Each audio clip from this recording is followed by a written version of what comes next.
El Señor esté con ustedes. Con tu espíritu.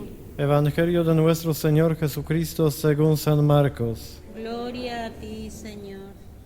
Comienzo de la buena noticia de Jesús, Mesías, Hijo de Dios. Como está escrito en el libro del profeta Isaías: Mira, yo envío a mi mensajero delante de ti, para prepararte el camino. Una voz grita en el desierto: preparen el camino del Señor, allanen sus senderos. Así se presentó Juan el Bautista en el desierto proclamando un bautismo de conversión para el perdón de los pecados. Toda la gente de Judea y todos los habitantes de Jerusalén acudían a él y se hacían bautizar en las aguas del Jordán, confesando sus pecados. Juan estaba vestido con una piel de camello y un cinturón de cuero, y se alimentaba con langostas y miel silvestre, y predicaba diciendo: Detrás de mí vendrá el que es más poderoso que yo, y yo ni siquiera soy digno de ponerme a sus pies para desatar la correa de sus sandalias. Yo los he bautizado a ustedes con agua, pero Él los bautizará con el Espíritu Santo. Palabra del Señor. Gloria a ti, Señor Jesús. Queridos míos, en este segundo domingo de Adviento, todas las lecturas nos hablan de la venida del Señor, y todas de alguna manera se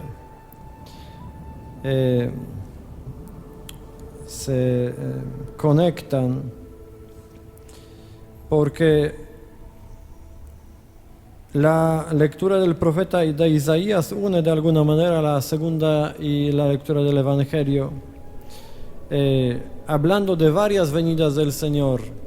Si alguien pregunta cuándo se cumplió la profecía de Isaías, yo tengo que decirle que se cumplió por lo menos 2 veces esa profecía, pero no se cumplió en su totalidad.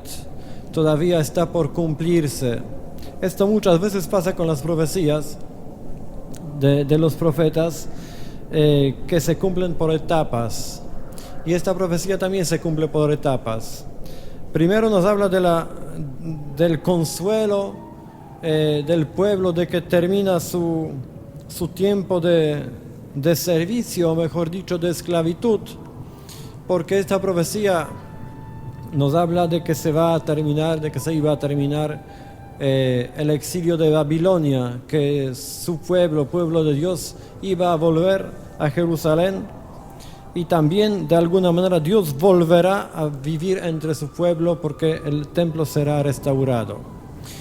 Y de eso no quiero hablar mucho, porque no nos toca mucho este acontecimiento, pero también vemos que en el Evangelio San Marcos invoca esta profecía de Isaías, la misma profecía, y dice que ella se cumplió cuando Jesús estaba por venir, porque en aquel momento apareció una voz en el desierto, como dice Isaías, invitando a la gente para preparar los caminos para la venida del Señor.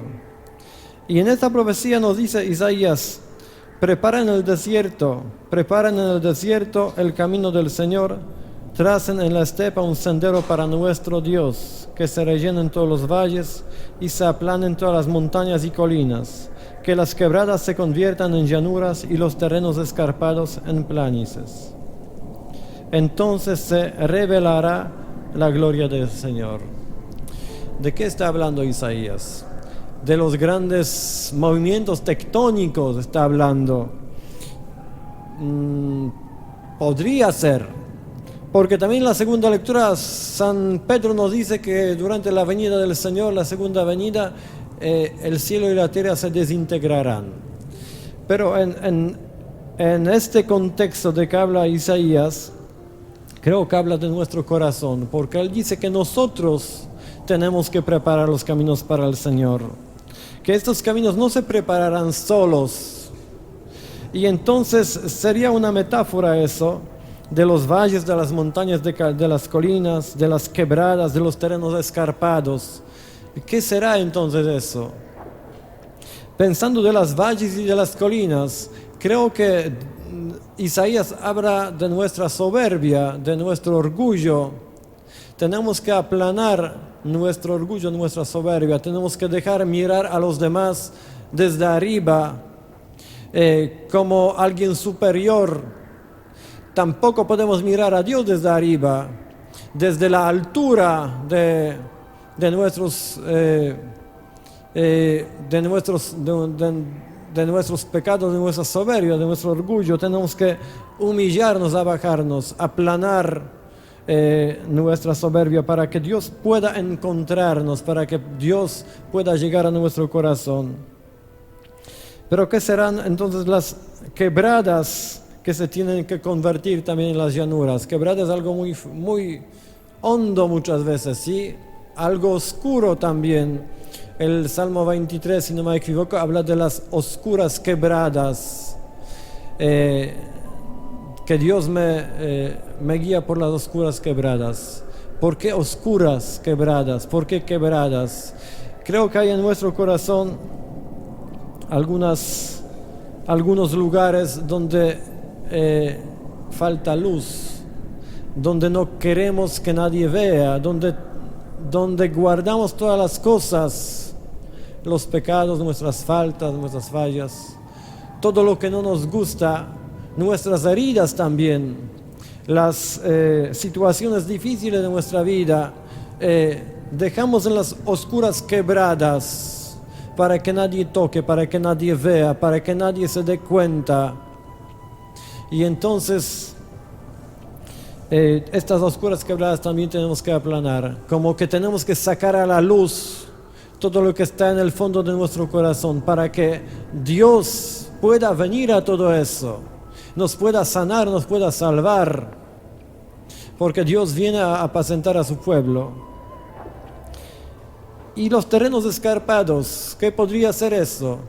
En el Evangelio tenemos un episodio cuando Jesús va a su pueblo, empieza a predicar y primero la gente lo escucha con mucha atención, con admiración hasta, pero después Jesús empieza a decir las verdades difíciles, empieza a justamente eso, a mirar su corazón, el fondo de su corazón, y ellos se quejan, empiezan a enfurecerse, lo sacan afuera, lo sacan a un lugar escarpado y lo quieren tirar.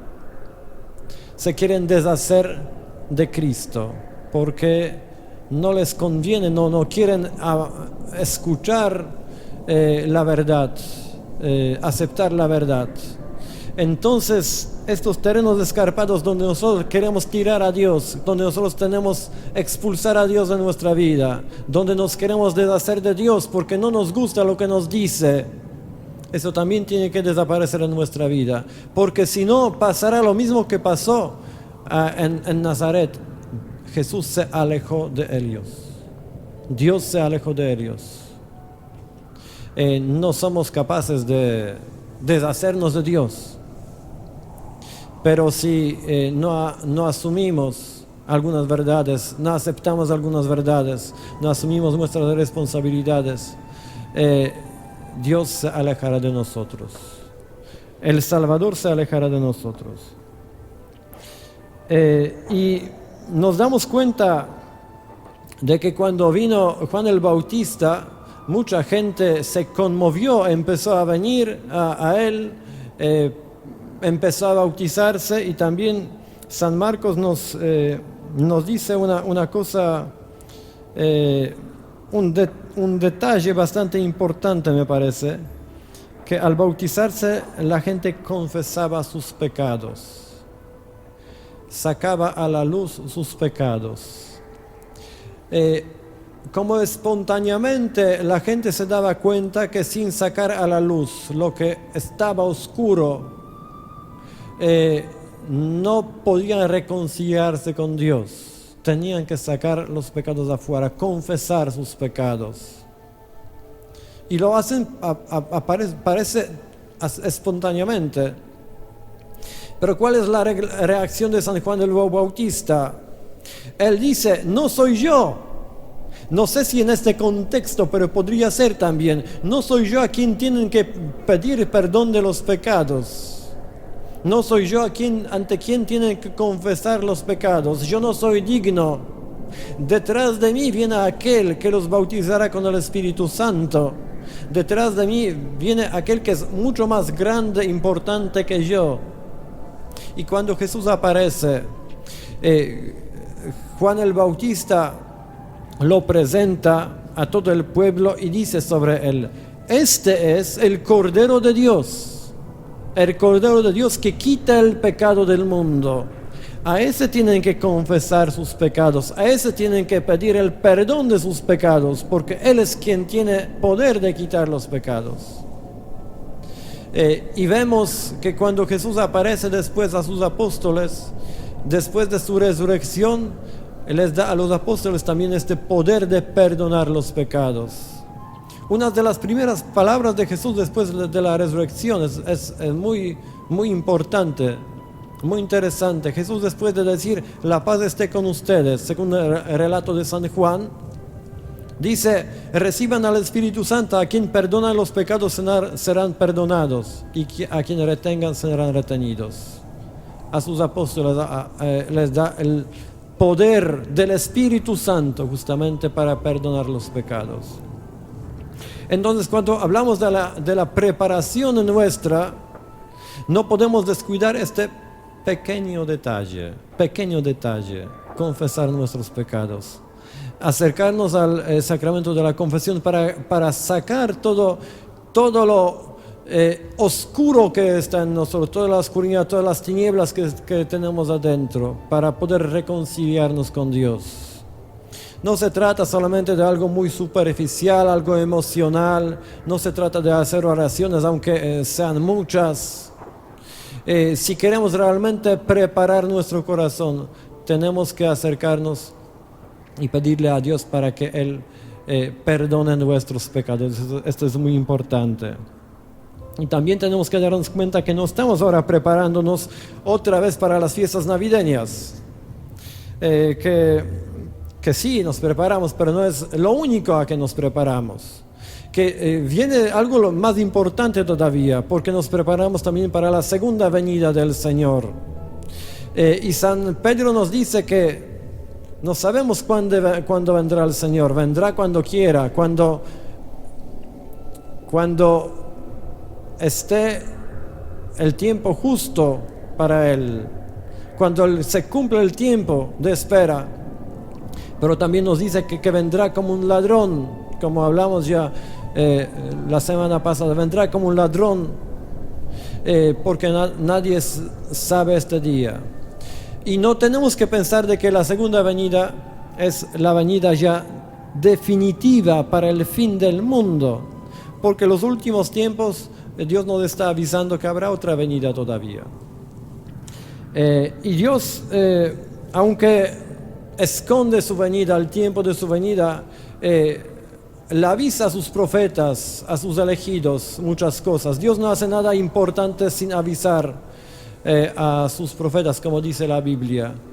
Y en estos últimos tiempos Dios nos está avisando por muchas personas. Es impresionante cuando alguien empieza a buscar.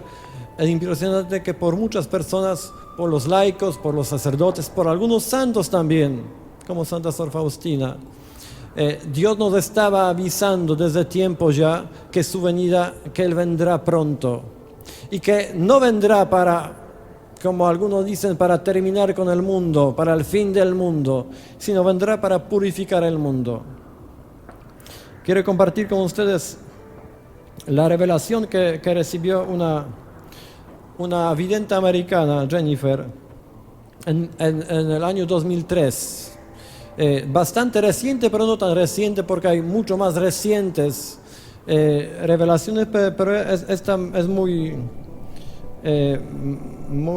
como clara, hablando de la segunda venida del Señor, quien viene a purificar a su pueblo, quien viene para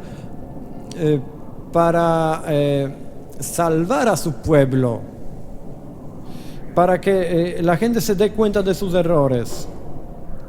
Y ella así escribe esta visión que tenía. Jesús primero le dice: hija mía, estás presenciando una visión de la advertencia por venir. Y ella comenta: el cielo está oscuro y parece que es de noche, pero mi corazón me dice que es en algún momento de la tarde. Veo el cielo abriéndose y puedo escuchar los truenos prolongados y prolongados. Cuando miro hacia arriba, veo a Jesús sangrando en la cruz y la gente cae de rodillas. Entonces Jesús me dice: verán su alma como yo la veo. Puedo ver las heridas tan claramente en Jesús, y Jesús luego dice: verán cada herida que han agregado a mi sacratísimo corazón. A la izquierda veo a la Santísima Madre llorando, y luego Jesús me habla de nuevo y me dice: prepárate ahora, porque el tiempo se acerca. Hija mía, ora por las muchas almas que perecerán a causa de sus caminos egoístas y pecaminosos. Otra vez Jesús nos habla de los caminos que tenemos que arreglar. Cuando miro hacia arriba, veo las gotas de sangre que caen de Jesús y golpean la tierra. Veo a millones de personas de naciones de todas las tierras. Muchos parecían confundidos mientras miraban hacia el cielo. Jesús dice: están en busca de la luz porque no debería ser un tiempo de tinieblas. Sin embargo, es la oscuridad del pecado la que cubre esta tierra, y la única luz será aquella con la que vengo, porque la humanidad no se da cuenta del despertar que se acerca, que les sea otorgado. Esta será la mayor purificación desde el comienzo de la creación. Veo gente llorando y algunos con gritos horribles cuando ven a Jesús sangrando en la cruz. Jesús dice: no es la vista de mis heridas lo que causa su sufrimiento. Es la profundidad del alma saber que los ha colocado ahí. Lo que causa su sufrimiento es saber que el rechazo del hombre hacia mí ha hecho sangrar mis heridas. Hija mía, muchos perecerán porque sus almas se han alejado tanto de mí, pero soy yo, Jesús, quien mostrará la gran profundidad de mi misericordia. Hija mía, ves que la tierra ha estado temblando mientras se acerca esta hora de purificación y de iluminación. La furia del león estará mordeando entre mi pueblo. La tentación se multiplicará porque busca a sus muchas víctimas. Será la batalla espiritual más grande que jamás haya soportado el hombre. Hija mía, dile a mi pueblo que hoy les pido que presten atención a mis palabras. Dile a mi pueblo que esta hora es la hora en que yo soy Jesús y que todo se hará según mi voluntad. Jesús nos habla de que toda la gente lo verá, de lo que dice también la profecía de Isaías. En un momento toda la gente verá la gloria de Dios. Toda la gente verá la cruz gloriosa de Jesús, sus llagas gloriosas, y se dará cuenta cada uno de sus propios pecados. En este tiempo cada uno se encontrará con Dios, y solamente con Dios y con la verdad sobre su alma. Y muchos padecerán, muchos no soportarán el peso de sus pecados. La desesperación, el dolor por sus pecados con que ofendieron a Dios será tan grande que algunos morirán de espanto. Por eso Jesús nos dice: prepárense. Algunos por culpa de sus pecados, de sus pasiones desordenadas, no serán ya capaces de volver a Dios. Pero al ver toda la verdad de sí mismos, se rebelarán más todavía contra Dios. Se condenarán a sí mismos. Por eso Jesús nos dice: recen por esas personas, oren por esas personas y prepárense. Y nos dice: el tiempo se acerca. Por medio de muchos videntes nos lo dice. En 2019 dijo a una vidente Luz de María, a una mística, que esta generación va a vivir la iluminación de la conciencia, que nosotros vamos a vivir esta iluminación de la conciencia. Por eso cuando hoy Jesús nos dice, Dios nos dice, allanen sus senderos, allanen los caminos al Señor, lo tenemos que tomar con seriedad, como se tiene que tomar la palabra de Dios. El tiempo de Dios se acerca y Dios viene para salvarnos. Pero para esta salvación nosotros tenemos que prepararnos, tenemos que responder a la palabra del Señor, porque Dios nos salva por medio de su palabra. Si cerramos hoy nuestro corazón a la palabra del Señor, a su aviso, a su llamado, será muy difícil que nos salvemos. Y mientras tanto, si nosotros nos preparamos procurando nuestra conversión, confesándonos con frecuencia, recibiendo los sacramentos, pidiendo al Espíritu Santo que ilumine nuestra conciencia, que purifique nuestra conciencia, que nos ayude a hacer una buena confesión y reconciliarnos con Dios. No tenemos que tener miedo. ¿Por qué? Porque el Dios vendrá para hacernos más santos todavía y para compartir con nosotros su salvación y su misericordia, su amor infinito.